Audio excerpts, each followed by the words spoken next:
മച്ചാനെ ഇത് ഷബാബാണ്. അപ്പോൾ നമ്മളെ പാർട്ട് 2ലേക്ക് പാച്ച് വർക്ക് ഉണ്ട്. അപ്പോൾ അതിൻ്റെതായിട്ടുള്ളൊരു വീഡിയോ നമുക്ക് ചെയ്യാം. അപ്പോൾ ഇന്ന് ഞാൻ അങ്ങോട്ട് പോകുന്നുണ്ട്. പാച്ച് വർക്ക് കഴിഞ്ഞോ?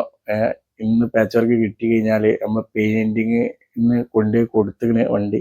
അപ്പോൾ 2 സൈഡത്തെ പാച്ച് വർക്ക് കാര്യങ്ങളൊക്കെ ചെയ്യാനുണ്ട്. അത് ഇന്ന് കിട്ടുന്നു പറഞ്ഞ്. അപ്പോൾ എന്തായാലും നമ്മൾ അങ്ങോട്ട് പോവുകയാണ്. പോയി നോക്കിയിട്ട് എന്താ കഥ എന്നുള്ളത് നമുക്ക് കാണാം.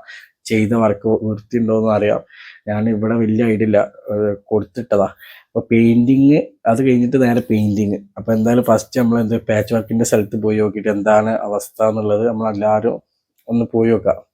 ഞാനൊന്ന് പോയി നോക്കിയിട്ട് എല്ലാവർക്കും ഒന്ന് കാണിച്ചു തരാം എന്താണ് അവസ്ഥ എന്നുള്ളത്. അപ്പോൾ എല്ലാവരും വെയിറ്റ് ചെയ്യാം കേട്ടോ. അപ്പോൾ പാച്ച് വർക്കിൻ്റെ സ്ഥലത്തെത്തിയിരുന്നു. എന്തായാലും അതിൻ്റെതായിട്ടുള്ളൊരു കാണിച്ചു തരാം. ഇതാണ് ഇപ്പോൾ പാച്ച് വർക്കിൻ്റെ സെക്ഷന്. അപ്പോൾ ഇനി എന്താ ചെയ്യുക എന്നുള്ളത് ഒരു കുറച്ച് ടൈമും കൂടി മുമ്പ് ചോദിച്ചിട്ടുണ്ട്. അപ്പോൾ ഇത് ചെയ്ത് കിട്ടിയാൽ ഒന്ന് ചെയ്ത് കിട്ടുകയാണെങ്കിൽ അടിപൊളിയാവും. അതാണ് അവസ്ഥ. ഈ സൈഡിൽ ചെറിയ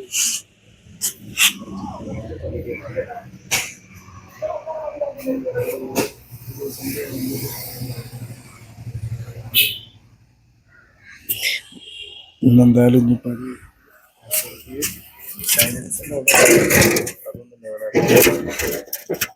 ഈ ഷേപ്പ് ലെവലാക്കണം. അങ്ങനെ അതിന് വന്ന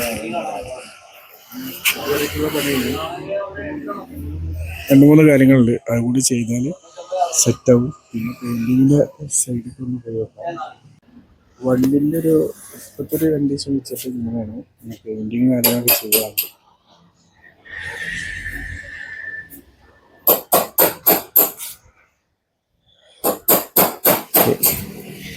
പെയിൻറ്റിങ്ങിന് ഈ സീറ്റ്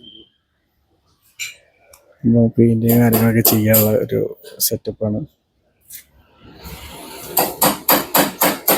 അപ്പം എല്ലാവരും ബെല്ലൈക്കനും കാര്യങ്ങളൊക്കെ നിൽക്കുക.